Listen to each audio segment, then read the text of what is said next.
سلام دوستان، من محمد هستم و امروز قصد دارم بهتون چند تا روشی رو آموزش بدم که میشه باهاشون سرعت کامپیوتر رو افزایش داد. خب اول از همه این پایین کلیک راست میکنیم و تاسک منیجر رو میزنیم.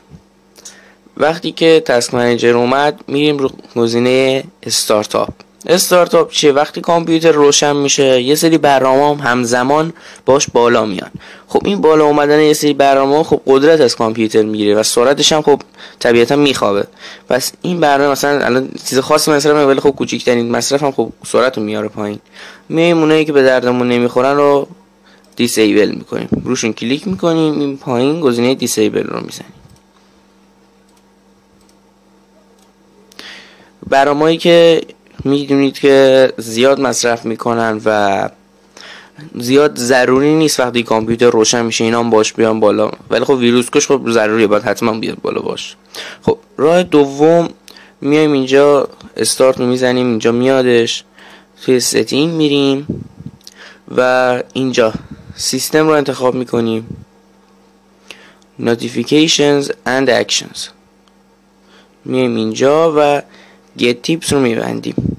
اینجا وقتی شما خاموشش میکنید خب ویندوز همیشه حواسش هستش که شما دارید کاری رو انجام میدید یا توی یه قسمتی که میرین بهتون یه سری پندهایی رو بده، یه سری چیزهای مهم و چیزهایی که به درتون بخوره رو بگه بهتون. وقتی این رو خاموش میکنید دیگه نیاز نیستش که بخشی از قدرت سیستم عامل شما بره بخش سر این که بخواد حواسش جمع باشه که شما دارین چی کار میکنید، دیگه نیازی نیستش این بخشش.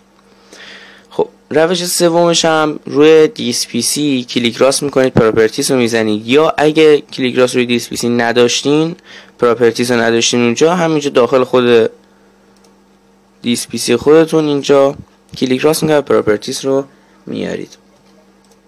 خب میریم توی ادوانس سیستم ستینگ و پرفورمنس رو گزینه ستینگش رو میزنیم.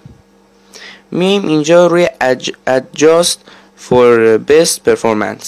این چیه؟ این یه ذره از نمایشتون، این کیفیت نمایش شما میخوابه، صفحه نمایش کیفیتش نمیاد پایینه، یعنی مثلا نوشته هاتون یه ذره قیافه ها، این نوشته هایی که اینجا هستن یه ذره قیافه هاشون به هم میریزه یه ذره، ولی خب خانه کامل، ولی خب دیگه اونجوری پررنگی که باشه دیگه نیست. و خیلی از چیزا مثلا سایه زیر پوینتر موس یه سایه خیلی کم رنگی داره که همون هم خب کلی از سیستم عامل شما انرژی میگیره. میشه با این چیزی که این گزینه رو انتخاب بکنید میتونید کلی قدرت کامپیوتر رو بهش برگردونید. اوکی رو میزنیم و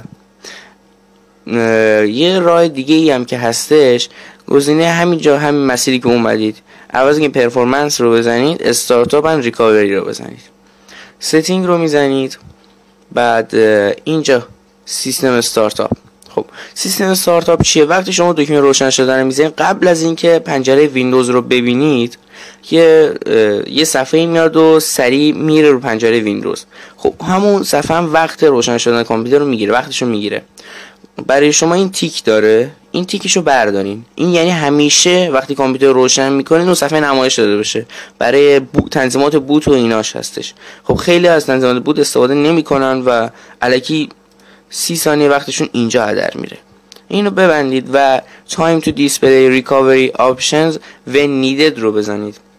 یعنی مثلا زمانی که ویندوز رو دارین عوض میکنید، خب CD ویندوز رو میذارین داخل جای دیسک کامپیوتر و ریستارت میکنید، کامپیوتر شما وقتی CD ویندوز رو میبینه اون صفحه‌ای که قبلا نمایش میداد ولی خب شما این گزینه اولی رو برداشتین خب نمایش نمیداد، ولی خب CD ویندوز رو وقتی میذارین ریستارت میکنید خودش نمایش میده بهتون. نگاه کنید نوشته when needed، زمانی که نیاز شد بهتون نمایش میده.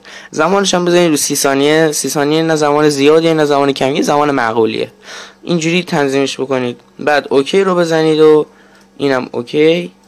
بعدش هم یه ریستارت هم بکنید که چه بهتر، یه ریستارت بکنید کامپیوترتون راحت‌تر کارش انجام بده. ممنون که ویدیومو دیدین. لایک، کامنت و دنبال کردن کانال آپارات ما فراموش نشه. خیلی ممنون.